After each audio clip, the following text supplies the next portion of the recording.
Korea Selatan berhasil mengalahkan Portugal dengan skor 2-1. Kemenangan tersebut berhasil mengantarkan Korsel masuk ke babak 16 besar bersama Portugal dari grup H. Lalu, apa sih target dari Federasi Sepak Bola Korsel bagi Paulo Bento bersama timnas Korsel? Nanti itu akan menjadi salah satu topik bahasan kita. Nah, pertandingan lain yang kita bahas yaitu pertandingan Ghana menghadapi Uruguay, Brazil menghadapi Kamerun, serta Serbia menghadapi Swiss. Kita masuk dulu Korsel menghadapi Portugal. For your information teman-teman, target yang dicanangkan oleh Federasi Sepak Bola Korsel ataupun PSSI-nya Korsel sederhana ya teman-teman ya. Paulo Bento, pelatih Korsel, harus mampu membawa Korsel masuk ke babak 16 besar. Setelah Korsel berhasil mengalahkan Portugal, artinya apa? Target yang dicanangkan oleh Federasi Sepak Bolanya Korsel sudah dipenuhi oleh Paulo Bento.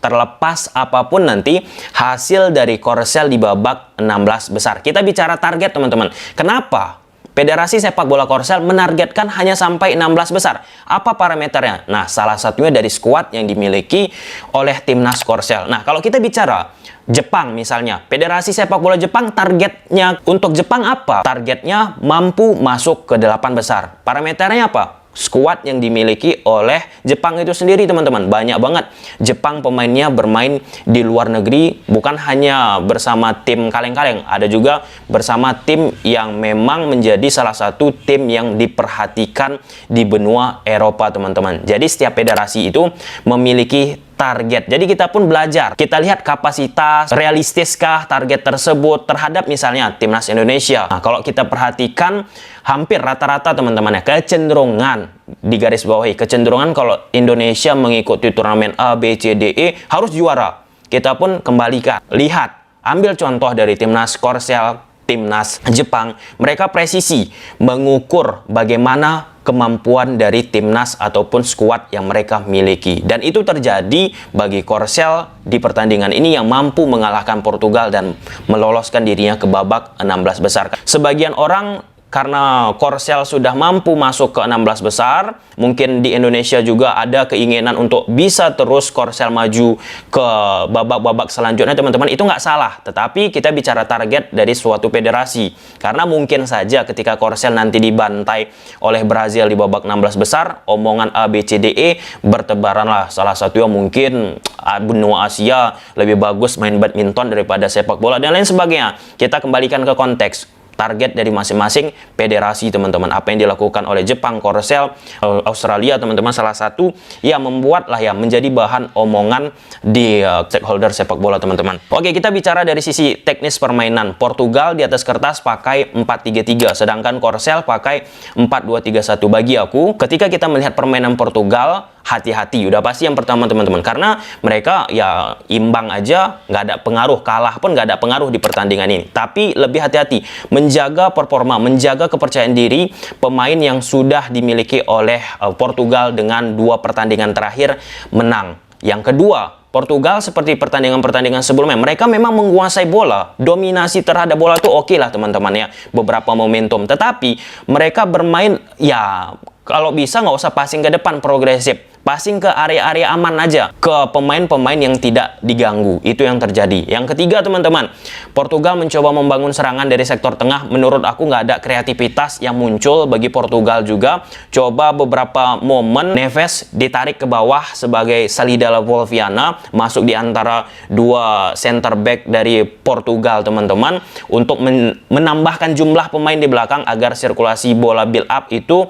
mudah. Tetapi 3 pemain di belakang dengan pemain jarak di tengah teman-teman jauh banget ataupun ditutup oleh pemain-pemain dari Korea Selatan. Dibawalah dari sektor kiri ke kanan lagi bola tersebut. Dan yang berbahayanya menurut aku dari Portugal, kita pun harus fair, yaitu permainan memanfaatkan bola lebar lapangan dengan long pass, lari dari belakang teman-teman. Itu dilakukan oleh Dalo, kemudian oleh Horta, Cancelo, dan pemain-pemain lainnya. Dan salah satu gol dari timnas Portugal pun berasal dari pergerakan Dalo dari sektor lebar lapangan, memanfaatkan umpan lambung ya dari belakang teman-teman, dan diberikan cutback ke dalam kotak penalti. Di situ pemain-pemain Korsel telat merapatkan jarak antar lini tengah, ke lini belakang, sehingga di antar lini tersebut teman-teman pemain Portugal yang mencoba mengeksploitasi seperti di grafis ini mampu dengan mudah menciptakan gol. Tetapi secara overall Portugal ya, karena memang pertandingan ini tidak membuat sesuatu yang berbahaya bagi Portugal pun dari sisi intensitas nggak begitu wah. Sedangkan kalau kita bicara Korsel, mereka bermain hati-hati, presisi banget. Nah, itulah kata yang lebih tepat teman-teman. Di awal-awal pertandingan intensitas nggak mereka tingkatkan banget. Udah 20-30 menit bertanding teman-teman, itu baru pelan-pelan ditingkatkan intensitasnya. Serupa juga di babak kedua, 20-25 menit pertandingan berjalan, baru ditingkatkan oleh Korsel intensitasnya untuk menciptakan peluang. Kalau kita bicara expected goal, angka harapan gol seberapa banyak peluang itu tercipta, Korsel lebih bagus 1,22 teman-teman. Sedangkan Portugal 1,04. Tetapi banyaknya peluang yang dimiliki oleh Korsel kalau kita lihat dari data dan kita korelasikan dengan lapangan teman-teman, ya banyak peluang, tapi efektivitas finishing di depan nggak begitu luar biasa juga, karena Son pun di pertandingan ini banyak banget kehilangan bola. Dari sisi permainan pun dari sektor tengah, Korsel pun kesulitan akhirnya dari sektor sayap kiri, sektor sayap kanan. Nah, pada saat aku menonton pertandingan ini, kan seperti biasa aku membuat tulisan teman-teman untuk merecap, untuk mentabulasi bagaimana jalannya pertandingan ini, data aku pribadi teman-teman. Korsel harus memanfaatkan bola-bola set piece, bola-bola mati untuk bisa menciptakan gol. Nah, salah satu momennya dari corner kick. Di situ pemain-pemain Portugal mencoba menghentikan corner kick pemain Korsel dengan zonal marking, nggak man-to-man marking teman-teman. Dan di situ terdapat kelengahan dan tercipta gol bagi Korsel. Kalau kita lihat kecenderungan Piala Dunia 2022 Qatar ini teman-teman, banyak banget tim-tim bertanding akhirnya memperoleh kemenangan dari memanfaatkan bola-bola mati ataupun corner kick, set piece dan lain sebagainya teman-teman. Itu menjadi salah satu perhitungan yang harus dimanfaatkan lebih bagi tim-tim yang inferior ketimbang lawannya yang superior dari sisi kualitas permainan lewat. Jadi seusai pertandingan ini aku menonton beberapa tayangan Korea Selatan tapi pakai bahasa Inggris. Mereka sangat mengapresiasi apapun hasil Paulo Bento di pertandingan ini. Kalaupun misalnya menang, syukur. Nggak menang, oke, it's okay, nggak apa-apa. Yang kedua teman-teman, sebelum pertandingan ini, mentalitas sih yang aku suka dari pelatih Paulo Bento, kemudian pemain-pemainnya pun, supporternya pun, nggak ada tulisan di stadion teman-teman, nggak ada yang tidak mungkin. Nah, ini teringat aku seperti apa yang disampaikan oleh Coach Shin Tae-yong memprediksi Korea Selatan di Piala Dunia 2022 Qatar. Coach Shin katakan Korsel akan mengalami kesulitan, dan terjadi mengalami kesulitan memang teman-teman. Banyak yang cedera, harus ditingkatkan rasa percaya diri dan mentalitas. Itu pesan Coach Shin Tae-yong dan teraplikasi teman-teman. Gila nggak tuh menghadapi Portugal, Korea Selatan mampu mengalahkan dengan segala alasan mungkin muncul. Portugal udah aman posisinya ini itu. Tetapi yang dicatat sejarah, bukan yang dicatat alasan.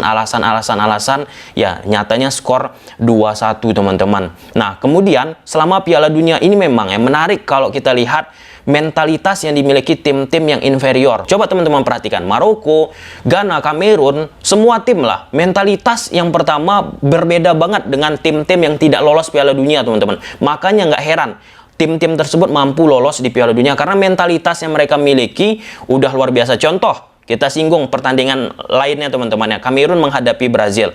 Pelatih Kamerun sebelum pertandingan menghadapi Brazil udah katakan nggak ada yang tidak mungkin, bisa kami menang. Dan itu terjadi di lapangan lewat Vincent Aboubakar. Vincent Aboubakar udah kita bahas kemarin, pernah bermain di Indonesia tahun 2015 menghadapi timnas Indonesia dan ciptakan gol, dan masih ada sampai sekarang, dan dia menjadi pemain yang berbeda dan akhirnya Kamerun mampu mengalahkan Brazil. Nah, sisi-sisi mentalitas ini perlu juga kita tanamkan untuk pemain-pemain timnas Indonesia, dan sampai sekarang aku yakin akhirnya terus kan ditarik ada momen-momen hebat di Korea Selatan, ditarik pemain-pemain timnas Indonesia kita. Contoh, Hwang Hee-chan mampu ciptakan gol di pertandingan ini. Yang ditarik siapa? Pemain-pemain timnas Indonesia di era Evan Dimas. Evan Dimas masih di Liga 1, Hwang Hee-chan udah mampu ciptakan gol di Piala Dunia. Nah, hal-hal seperti ini ambil hikmahnya, ambil pelajarannya teman-teman. Kalau misalnya ada kesempatan pemain Indonesia bisa bermain di luar negeri, ambil momen tersebut. Kita sambung ke pertandingan Brazil menghadapi Kamerun teman-teman.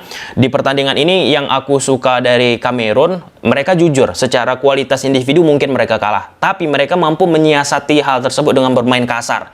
Ketika pemain dari Brazil sudah mengeluarkan skill individunya, mereka langsung sikat. Mereka tactical foul, mereka langgar kartu kuning teman-teman, dan itu berhasil berjalan sehingga pemain Brazil nggak bisa memanfaatkan skill individu terlalu luar biasa. Terlepas dari itu, yang banyak sekali terjadi dilakukan Brazil di pertandingan ini yang berbahaya banget menurut aku, yaitu ketika crossing dilakukan pemain lari dari belakang. Pemain-pemain dari Kamerun syukurnya mampu mengeliminasi hal tersebut teman-teman. Di pertandingan Ghana menghadapi Uruguay skor 0-2, ini Uruguay udah salah start sih menurut aku. Di pertandingan 1 sama 2 nggak seperti pertandingan ketiga, pertandingan terakhir Uruguay. Di pertandingan ketiga ini gila nggak? Sampai terakhir intensitas yang dimiliki dilakukan oleh Uruguay untuk ingin menangnya itu ya, untuk ingin menang, terbuka permainannya ya luar biasa lah. Itu harusnya yang ditunjukkan Uruguay di pertandingan pertama, di pertandingan kedua, tapi ini baru ditunjukkan di pertandingan terakhir. Ghana pun aku bilang so-so nggak jelek ya teman-teman, mereka mampu ciptakan penalti, tapi Ayew tidak mampu mengkonversi hal tersebut menjadi gol. Setelah tidak mampu Ghana menciptakan gol, kesalahan-kesalahan fundamental dilakukan oleh pemain Ghana, dan disitulah dihukum oleh Uruguay dengan menciptakan 2 gol. Padahal harusnya Ghana memiliki kesempatan untuk bisa lah ya membuat tekanan bagi Korea Selatan. Sedangkan pertandingan Serbia menghadapi Swiss, Swiss memang di babak pertama bagus banget permainannya, terlepas dari 2 gol yang tercipta ke gawang Swiss. Di situ pure karena masalah organisasi yang dimiliki oleh Swiss dari lini pertahanan. Artinya apa? Swiss pun nggak begitu wow-wow ketika bertahan, itu menjadi titik lemah yang bisa dimanfaatkan oleh lawan ketika menghadapi Swiss di babak 16 besar. Oke lah, sampai sini aja dulu video teman-teman. Semoga teman-teman suka. Bye.